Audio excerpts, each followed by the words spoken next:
साल था 1937। जगह थी अल-अफ़ज़ा, एक छोटा सा गांव जो इराक के तिकरित शहर के पास बसा था। वहां एक गरीब किसान परिवार में एक बच्चा जन्मा। नाम रखा गया सद्दाम हुसैन अब्द अल मजीद अल तिकरिती।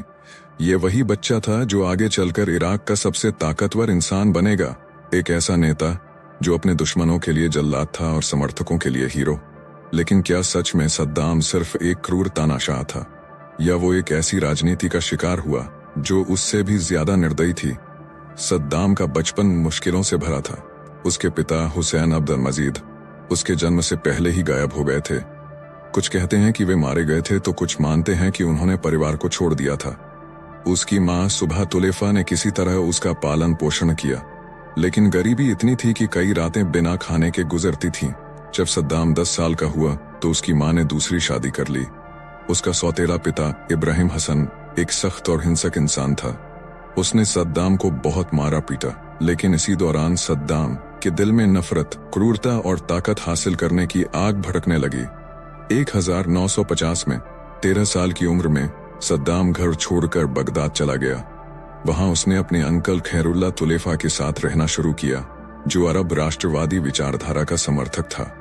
यहीं से उसकी जिंदगी का असली मोड़ शुरू हुआ। 1957 में 20 साल की उम्र में सद्दाम हुसैन ने बायत पार्टी ज्वाइन कर ली। ये पार्टी अरब देशों को पश्चिमी ताकतों से मुक्त करने और आधुनिक अरब राष्ट्र बनाने की विचारधारा पर चल रही थी। लेकिन राजनीति की दुनिया आसान नहीं थी। इराक के तत्कालीन प्रधानमंत्री अब्द अल करीम कासिम इस पार्टी के खिलाफ था। 1959 में बाथ पार्टी ने उसके खिलाफ एक हत्या की साजिश रची। सद्दाम इसमें शामिल था, लेकिन साजिश नाकाम हो गई और सद्दाम को इराक छोड़कर मिस्र भागना पड़ा।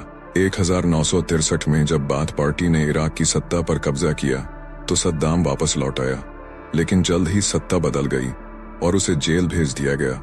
1968 तक वो जेल में ही रहा, लेकिन इस दौरान उसने जेल में भी अपनी ताकत बढ़ाई। 1968 में बाथ पार्टी ने एक और तख्ता पलट किया और इस बार पूरी तरह सत्ता में आ गई। इराक का नया नेता बना अहमद हसन अल बकर, लेकिन असली ताकत सद्दाम के हाथ में थी। 1979 में सद्दाम ने खुद को राष्ट्रपति घोषित कर दिया। इसके बाद सद्दाम ने सबसे पहला काम किया अपने विरोधियों को खत्म करना। उसने एक बैठक बुलाई और वहां 68 नेताओं को गिरफ्तार करवा दिया। इनमें से 22 को फौरन मौत की सजा दे दी गई। अब सद्दाम इराक का निर्विवाद शासक था, लेकिन असली जंग अभी बाकी थी। 1980 में इराक ने ईरान पर हमला कर दिया। इस जंग में 10 लाख से ज्यादा लोग मारे गए। इसके बाद आया 1990, जब सद्दाम ने कुवैत पर हमला कर दिया। इस फैसले से पूरी दुनिया सद्दाम के खिलाफ हो गई। अमेरिका और पश्चिमी देशों ने इराक पर हमला कर दिया। इसे गल्फ वॉर 1991 कहा जाता है। सद्दाम ने इस जंग में स्कर मिसाइलों से हमला किया, लेकिन अमेरिका की ताकत के आगे इराक हार गया। अमेरिका ने इराक पर भारी आर्थिक प्रतिबंध लगा दिए, जिससे वहां भुखमरी और बर्बादी आ गई। सद्दाम ने अपनी सत्ता बचाने के लिए कुर्द और शिया विद्रोहियों को बेरहमी से कुचल दिया। कहा जाता है कि उसने रासायनिक हथियारों का भी इस्तेमाल किया। 2003 में अमेरिका ने इराक पर हमला कर दिया। अमेरिका का आरोप था कि सद्दाम विनाशकारी हथियार वेपन्स ऑफ मैस डिस्ट्रक्शन बना रहा है, लेकिन बाद में ये दावा झूठा साबित हुआ। अमेरिका की सेना ने बगदाद पर कब्जा कर लिया, लेकिन सद्दाम भाग निकला। 9 महीनों तक वह छिपा रहा। 13 दिसंबर 2003 अमेरिकी सैनिकों को तिकरित के पास एक गड्ढे में छिपा हुआ सद्दाम मिला। उसने कहा, मैं इराक का राष्ट्रपति हूं, मैं आत्मसमर्पण नहीं करूंगा। लेकिन उसे गिरफ्तार कर लिया गया। 2006 में इराकी अदालत ने उसे फांसी की सजा सुनाई। 30 दिसंबर 2006 की सुबह, ईद के दिन, सद्दाम को फांसी दे दी गई। उसके आखिरी शब्द थे, अल्लाहू अकबर, इराक जिंदाबाद। सद्दाम की मौत के बाद भी इराक में शांति नहीं आई। अमेरिका ने इराक को तबाह कर दिया।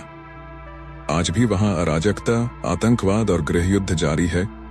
तो सवाल उठता है, क्या सच में सद्दाम ही इराक की बर्बादी की वजह था, या फिर वो अमेरिका और पश्चिमी देशों की साजिश का शिकार हुआ? कुछ लोग उसे तानाशाह मानते हैं, तो कुछ उसे अरब राष्ट्रवाद का आखिरी योद्धा। लेकिन एक बात तय है, सद्दाम हुसैन का नाम इतिहास में हमेशा एक रहस्य और विवाद की तरह याद किया जाएगा।